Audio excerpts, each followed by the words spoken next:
Hello, Jayhawks, and may the fourth be with you. Welcome to the final episode of Run It Back for the semester. I'm your host, Jimmy Adenir, and it's been another big week of sports with more headlines for the Kansas Jayhawks. The playoffs are heating up in the NHL and NBA, and you better believe we will be covering all and more on Run It Back. There's no place like Kansas.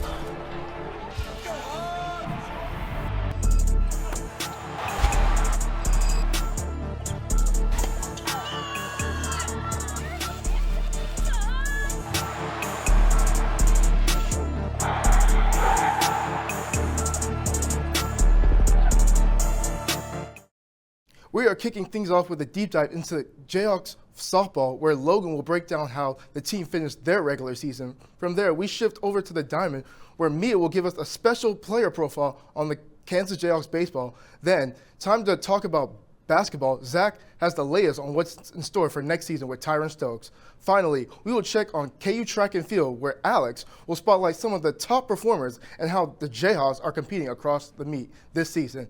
But first, let's look at Logan, what she has to say about KU softball. Thanks, Jimmy. Kansas softball is headed to the Big 12 tournament after a historic regular season. The Jayhawks finished 34-18, including a program record of 14 Big 12 wins, the most in school history and the highest win total since 2015. Softball will enter the tournament as the 5th seed, set to face 4th seed UCF in Oklahoma City. Looking back at this weekend, softball had themselves a battle down in Stillwater against number 13 Oklahoma State. It started off rocky for the Jayhawks as they lost Game 1 on Friday, but they quickly turned the tables, adjusting their gameplay to win big on Saturday, upsetting Oklahoma State with 17 hits and a 10-1 run rule win behind a complete game from Lila Partridge.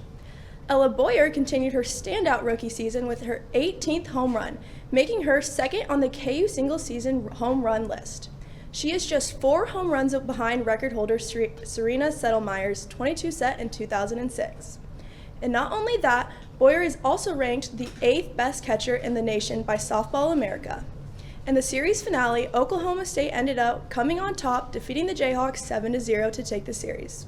Despite the loss, this team continues to build one of the best seasons in program history, and now they'll carry that momentum into Oklahoma City as the Big 12 tournament begins. And while Ella Boyer has been making some noise on the plate, another Jayhawk has been leading the way on the mound. Mia has more on KU pitcher Bodie Ray. Mia? Thanks, Logan. On that swing, we are staying put on the field to sit down with KU Baseball's Bodie Ray. I found out what it took to get him here and who he is beyond the uniform. My name is Bodie Ray. I am a right-handed pitcher from Marion, Iowa. Growing up, we were a very, very big sport-oriented household. My older brother kind of led the way with it all. Back when, like my freshman year of high school, I was getting ready to about quit. I was like, this isn't for me. And that year, we actually made the state tournament in high school, and it kind of flipped the script completely on top of it. I was like, this is what I want to do. This is what I want to put forth all my everything into. So that's when I knew it was definitely for me. Growing up, my mom and dad worked very hard to provide us with a living to do things and not have to worry about anything in life. So having them as a support system in my life continues to drive me to be just as good as they were, because they set the standard for me to begin with. Baseball idol, I'd say, honestly, no one would really know, but it's my dad. I mean, he's not anybody who played in the majors. He's not anybody who went pro for anything, but he's just always instilled that hard work on me and always brought that drive into my heart and that love of the game to begin with. So someone that I always looked up to in that instance would be my dad. I'm a pretty down guy. Like I don't do a lot outside of baseball, but that's kind of what makes me happy, just spending time with the guys here. And you'd be surprised, like we're with each other 24/7, and when we leave the field, it's kind of like we still want to hang out with each other. We can't get enough, so that just shows the team culture that we have here to begin with. Tough decision between Iowa and Kansas to come here. At the end of the day, I think it really was truly the right decision, because everything about this place fits me perfectly. I couldn't have asked to be at a better place. Iowa is my hometown. It's where I grew up, but at the end of the day, Kansas has my heart, and that's my school of choice. every time. After sitting down with Bodie, it's clear his personal experiences have influenced his passion and love for the game.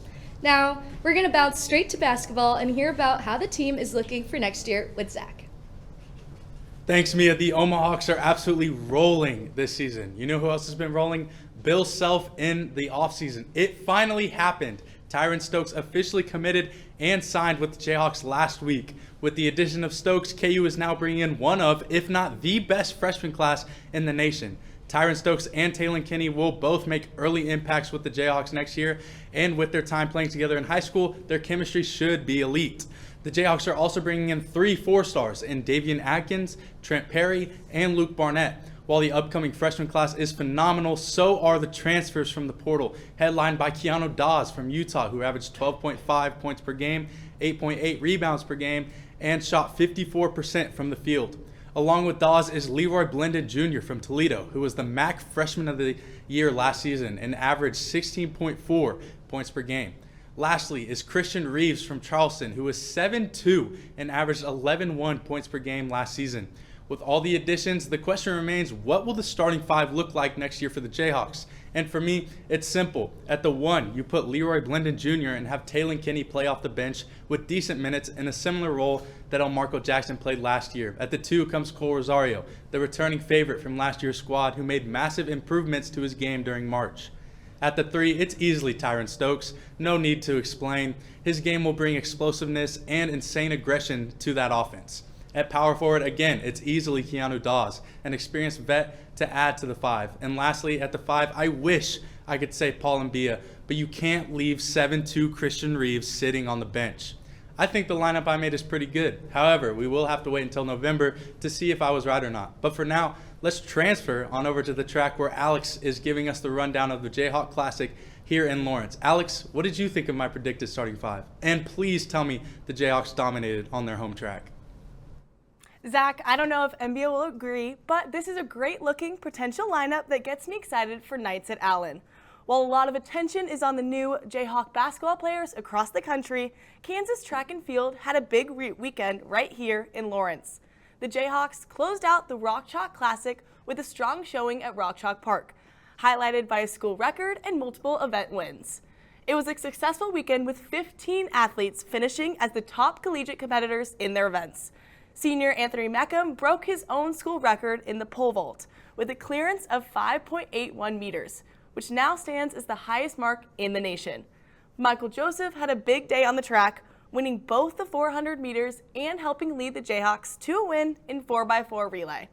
On the women's side, Mason Miner-Hagan continued her consistent season, picking up her 5th pole vault win while competing against the best of the best. Friday set the tone for the weekend, with Kansas winning 4 events and finishing in the top 3 17 times. The meet also doubled as the team's International Student Athlete Day, recognizing Jayhawks from around the world and adding to the energy of the home crowd.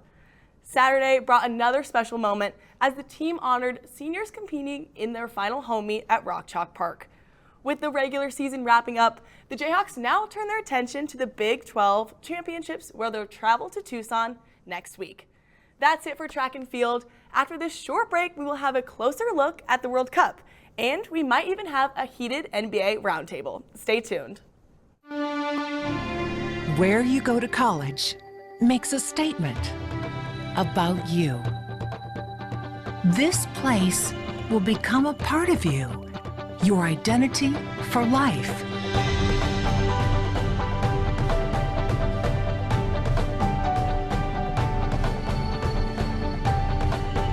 The University of Kansas, a great place to be you. Now we're turning attention to the big stages in sports. Well, we're going to be on a global scene with FIFA World Cup, as Jameson will give us a deep dive into the big stories and the powerhouse nations to watch. From there, we hit the ice and break, where everything in the NHL, as Luke will discuss how the playoffs are going, standout performances, and which teams are building momentum. Then we will head to the hardwood for NBA Roundtable playoffs, where Patrick, Zach, and Johnny will analyze the second round matchups. First, let's check in with you, Jameson, for a World Cup preview. Please tell me hope that the Team USA will go on to win on home turf. I can only hope that for Team USA too, Jimmy, but we're actually switching over to a different team today, the newest addition to Lawrence's community, and it's not a part of KU Athletics. The biggest World Cup yet is set to take place in about a month and being hosted in 3 countries with 48 teams, but it's important to note that 4 of them will be residing right here in Kansas. England, Argentina, Netherlands will all be at other facilities, but Algeria has selected to stay right here in Lawrence. This could mean a lot for Lawrence and KU, first being an overall economy boost. The Oriat is already fully booked for the World Cup as it is hosting Algeria during their stay. But it's not just the team. With games in Kansas City as well, there are expected to be 6,500,000 people in Kansas City alone. Booked hotels, busy restaurants, and overall tourism are expected to increase in the coming months. But this could last past the World Cup as it is bringing a bigger spotlight to Lawrence and all that it has to offer. KU Athletic Director Jason Booker had a bit to say about that. We identify and appeal, I think, to a lot of different audiences and demographics. That was very apparent when we had teams come and visit to look at Rock Chalk Park for a base camp. I remember now we can be a little more open, but obviously England came to look at Kansas City and the areas, and they toured all the base camps, and you could kind of see the look on their face like, this is college soccer? Like, we have an awesome story to tell. We do tours of Allen. We're doing tours of New Booth to see the original rules of basketball, the history. We have a great opportunity to tell our story, not only in athletics, but what does this mean for university recruitment of students? You know what I mean? It's huge. Like, for people, they might, have fans come over like, wow, that's a really cool setup. I like the university, the look and feel, and just to see like what the after effects are going to be for our campus and community, that's pretty special. As for KU hosting a world-class team, it highlights campus facilities on an international stage and showcases Lawrence as more than just a college town. Rock Chalk Park is the perfect fit with a newly resodded field, pristine pitch, multiple locker rooms, and the track and field that can be used as a secondary practice field. This opportunity is a huge step for the University of Kansas because if its name wasn't already on the map, it will be now. Booker went on to state that KC is the city of champions and KU Athletics and Lawrence community is a part of that. Algeria's first game is set to be June 16th against Argentina, and USA's team will face off on June 12th against Paraguay. This summer is said to be one of a kind all across the country, but especially here in the state of Kansas. I'm excited to see all that's in store, but right now that's all I have time for, so I'm sliding the puck over to the NHL with Luke on some different turf. Thank you, Jamison. There were lots of pucks that slid into the net in round 1 of the NHL playoffs. But now, round 1 is officially wrapped up with 8 teams advancing to the second round. We had 4 great series with a lot of action. The first second-round matchup is between the Philadelphia Flyers and the Carolina Hurricanes. The series is currently 1-0 in favor of Carolina. In Game 1, the Hurricanes were dominant in a 3-0 win. While Philly will steal 1 or 2 games, I think that Carolina is just too dominant for the Flyers to stop. Give me the Hurricanes in 6. The other matchup out in the East is between the Montreal Canadiens and the Buffalo Sabres. These are 2 of the most electric young squads in the game today. Both teams play a fast-paced brand of hockey that results in a lot of scoring opportunities. I really don't know who wins this one. It could truly go either way. However, if I had to choose one, I think Cole Caulfield, Nick Suzuki, and the rest of the Canadiens get it done in 6. The Las Vegas Golden Knights take on the Anaheim Ducks with Game 1 tonight. Before the playoffs started, I thought Vegas would coast the Western Conference Finals. However, that changed after I saw how the Ducks performed against Edmonton. Anaheim has a lot of scoring depth with guys like Mikael Granlund, Troy Terry, and Chris Kreider. This is pivotal for making it deep in the playoffs. For Vegas, I think Carter Hart and their goaltending will finally fail them as Utah had them on the ropes many times in round 1. I think this one could really go either way, but Anaheim takes it in 7. The last matchup in round 2 is between the Minnesota Wild and Colorado Avalanche. In my opinion, this will be the best of the 4 series, with it almost certainly going to 7 games. Game 1 was crazy, with the Avalanche taking the win 9-6. The Avalanche are by far the Stanley Cup favorites, with elite players like Cale Makar and Nathan MacKinnon, along with elite goaltending in Scott Wedgwood. However, the Wild are just built for playoff hockey, with guys like Michael McCarron, Yakov Trenyan, and the Foligno brothers. That gives me all the more reason to believe in this squad, and I'll take them to win it in 7 games. Round 2 is going to provide a lot of excitement, and it's going to be must-watch hockey. Speaking of things that are must-watch, fellas, tell us about the NBA playoffs. Thanks, Luke. The NHL playoffs have definitely been wild, to say the least. While the NHL is just slightly ahead of the NBA, second-round action does start tonight for the NBA. So me, Patrick, and Johnny are here to give you guys our prediction. Starting off in the West with the Thunder versus Lakers, Patrick, who do you got? I honestly think the Thunder take this one in 4. I mean, there's no such thing as perfect basketball, but sadly, I think the Thunder are one of the closest things we've ever seen to that. They basically look unstoppable. Got to ride with them. Absolutely. I mean, they're probably the best team in the NBA, easily. I really don't see this being difficult. I think this is a four-game series. I think we're all going with the Thunder here. Shocker for me. Yeah, sorry, but Brian. Lakers don't have Luka for at least the first 2 games, and even with Austin Reeves back, the Thunder beat the Lakers this season by 30, by 20, I think by 40 once, so I just don't see a world or a chance that the Lakers win 1 game in this series. On to the next Western Conference matchup between the Spurs and the Timberwolves. Johnny, who do you got? I've got the Spurs in this one. I mean, we got Wemby coming back for a fully healthy series. I honestly don't think that the Wolves are going to be able to keep up with that team. This Spurs team is a team that I could see going all the way, honestly. So give me the Spurs in 6. I did just get the notification right before this that Anthony Edwards is expected to play. That does not change anything for me. I'm taking the Spurs in 5. That paint defense from Wemby is just smothering. I think they're such a good team. Even that bench, they got the 6th man of the year. I think they take care with ease. I like what the Wolves did in round 1, but I think it ends here. I disagree with both of you because Rudy Gobert is playing incredible basketball right now. He's going to shut down he's not going to shut down Wemby, but he's going to do better than a lot of other guys in the league. He's a 4-time defensive player of the year. Jaden McDaniels had the greatest aura farm of all time in the last round whenever he called all the Nuggets defenders trash and then went on to score like 35 for like 2 games straight or something like that. I think the Wolves are extremely hot right now. With them getting Ant back will make it even better for them. And then the Spurs are also so young, and we saw what happened with the Thunder 2 years ago. They were extremely young, and they got bounced in the second round by a team with more experience, and the Wolves have that. So I'm taking the Wolves here. Zach, I don't appreciate pure blasphemy on our show. Anthony Edwards did not look good at all when he was playing through injury in the first round. I think that is one of the worst takes I've ever heard on this show. Wow. Dang.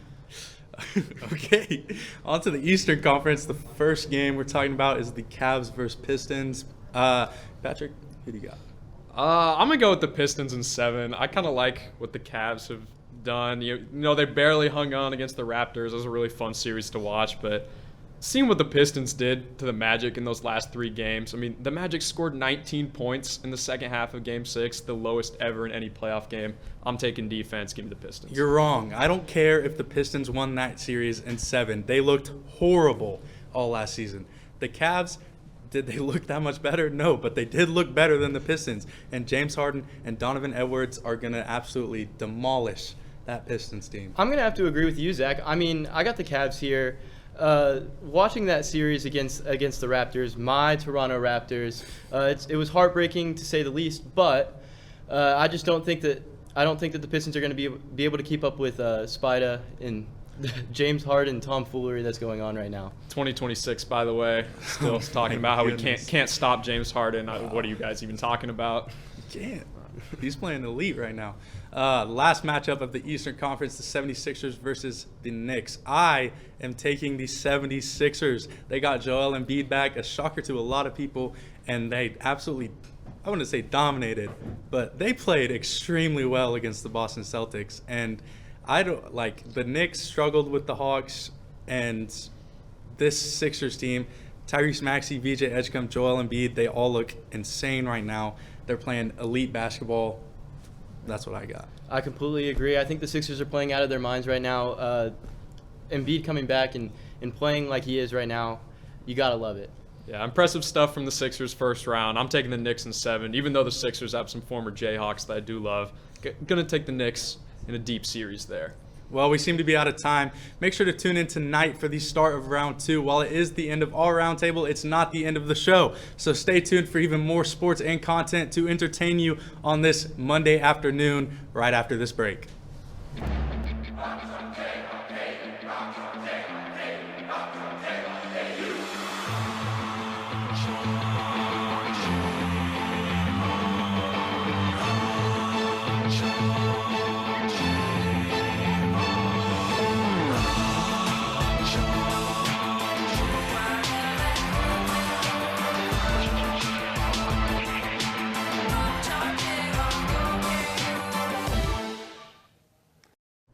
From one roundtable to another, we head to Sam and Landon for a UFC roundtable to discuss about upcoming fights coming soon. Then our crew went on to play a heated matchup of wiffle ball where some people showed why they didn't go D1. Finally, some of us wanted to say goodbye to the show for the summer. Let's kick it over to the guys at the roundtable where I'm sure we will see some fighting words traded between the two gentlemen. Thanks, Jimmy, getting saucy with the script to close things out. I know we're all going to miss you big time, mate. Heck of a journey, heck of a host, heck of a Jayhawk in general. And yes, we've got lots to examine from the Octagon. That's Landon Bazoff. I'm Sam Johnson. If things feel a little less cinematic today, that is because Mike is no longer with us. I'm told a deep calling to amateur MMA. We wish him the very best there. Congrats to him. UFC was in Perth, Western Australia this weekend. Aussie fighters finished 8-4, and the last two fights produced the two performances of the night. Starting with the lightweight co-main event, Quillan Salkild versus the number 12 ranked lightweight Beneil Dariush. Round 1 TKO for the Aussie. He was a huge minus 450 favorite. He's now got 250,000 in bonuses total. He lives 10 minutes from the arena, so I imagine the party was crazy. Probably put some of that bonus money to use. An early jab did wobble him, but then he came back, returned the fire. It was just great. And Beneil Dariush, the chin, the jokes write themselves. We're not gonna get into didn't hold that. up there. I mean, arguably one of the best fight night main events we've seen all year. Prada's, I mean, going into the main event here, absolute beatdown on JDM. Yeah. Completely embarrassing him in his own hometown, by the way. 4-1 in his last 5, all 4 of those wins coming off a KO. Potentially, we could be seeing him for a number 1 contenders match versus Morales. Yeah, he just brutalized JDM. Interesting there because he lost to Ian Gary. He did. Who should get the title fight. He did say that he would be fine with sitting out about a year to get that fight, but if he fights Morales in between, I'm sure all the fans It's would an be iffy happy. kind of scenario here in the welterweight division. No doubt. This is the final show of the year, so we have to look ahead to the summer. June 14th is the White House card. Freedom 250 is what they're calling it. We're going to go a lock yeah. to win here, Landon, and then a couple of fighters we can't miss. The lock to win has to be in the main event. I mean, it's clearly Taporia here. I mean, there's no question about it. I pray for Justin Gaethje. I think we all do. It's going to be a fun way to go out for him. It's going to be rough, but you know, obviously a lot of media attention there, but it's going to be a very one-sided fight. Wouldn't be surprised if it went only 1-2 rounds. Taporia not fighting in a year now, kind of just it's added to his aura, his mysterious he's persona. Scary. He's very really scary, and he backs it up. He does have his Instagram bio is 18-0. He's 17-0, but he knows he'll be Gaethje. He is predicting this fight. Put the house on him. Yeah. I mean, you want to go into a can't miss here. I mean, you want to look at the media attention here. You go Hokit. I mean, Darth Hokit. Yeah, Darth Hokit himself going in on Derek Lewis, another hilarious fighter. This fight might just be overall super entertaining to watch. Not sure about the actual fighting value of this fight, but it's it'll just be gonna be fun, awesome. and that's the reason. That's you what can't it's miss it. about. Yeah, no doubt. And then Poatan Alex Pereira is going to be huge as well. Oh yeah. Heavyweight's kind of a mess, but he's a great fighter, big name, and Cyril Gahn just continues to get title shots. I mean, he's only got 2 losses on his career, but I mean, do you think he's got a chance here? I think he does. I think he'll win it. Cyril Gahn. You really think so? Cyril I Gahn have to just disagree. Too many title shots for that Frenchman. I mean, you see that bow and arrow coming. I'm shaking. We'll see. You can catch everything on Paramount Plus. It's a loaded summer. The RunitBack crew took to the Wiffle Ball Diamond to play a game. Did it go well? Maybe. Let's find out. Thanks, guys. We're out here in front of Ambler Rec Center ready to play our final group sport as we will be playing some wiffle ball. And let's have a great time. May the best team win.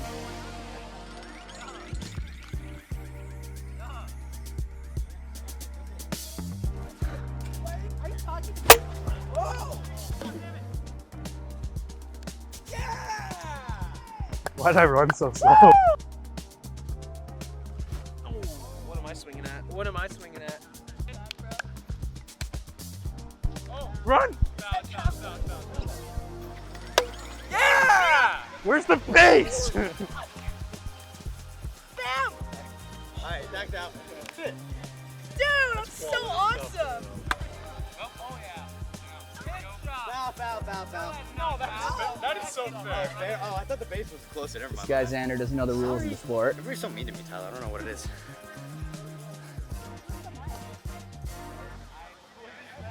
Guys, I'm doing so good and I'm really proud. Oh, dope.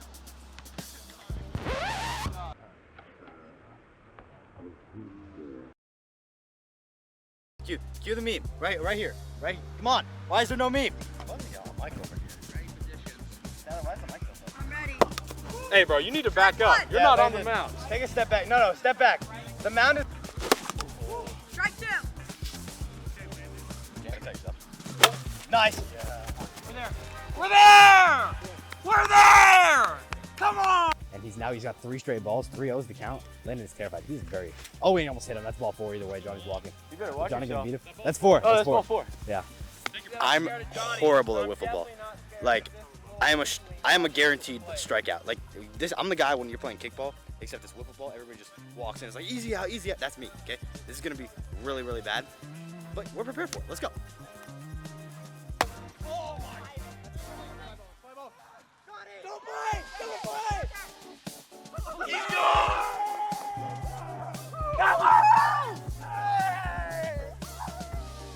I think they're scared of me. They do call me Wild Plant.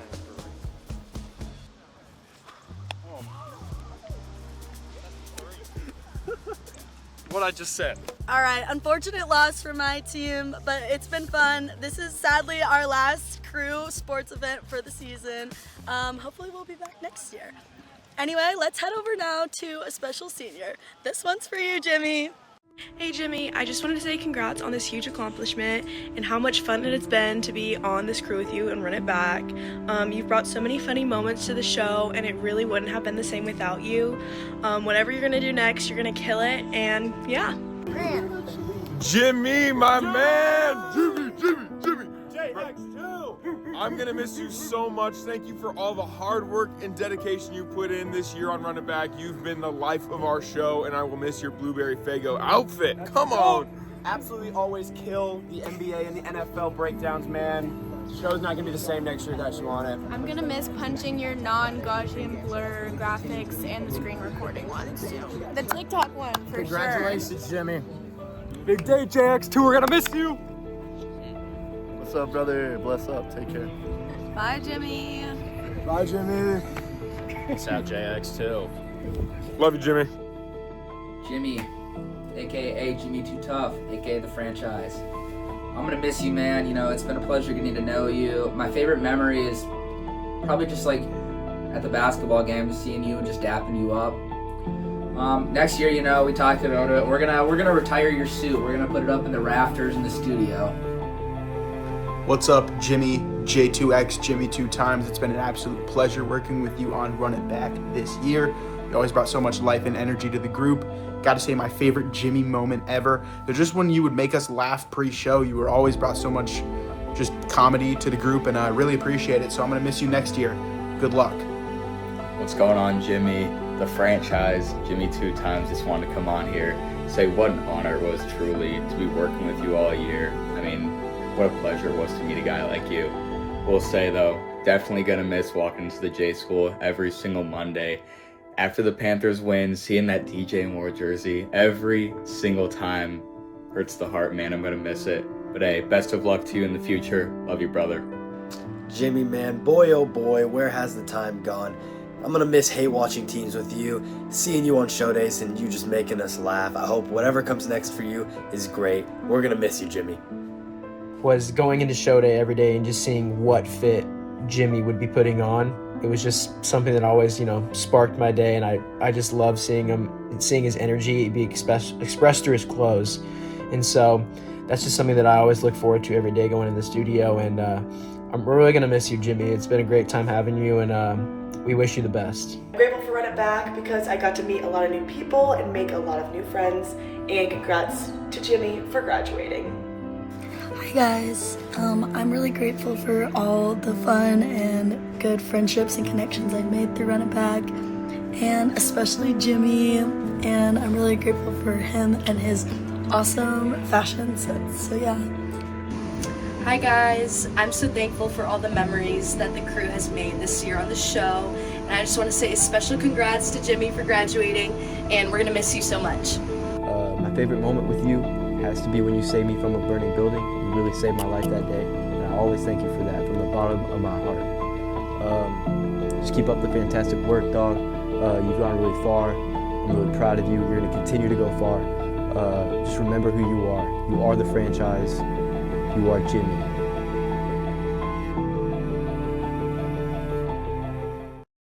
Wow, guys, really moved me to tears. I'm so lucky to have done this with you guys. I wouldn't be here without all of you. Sadly, this is all we have for you until next semester, as this is unfortunately the final show of the year. I appreciate all of you tuning in every week, and we'll be back soon. And this next time on Run It Back. There's no place like Kansas.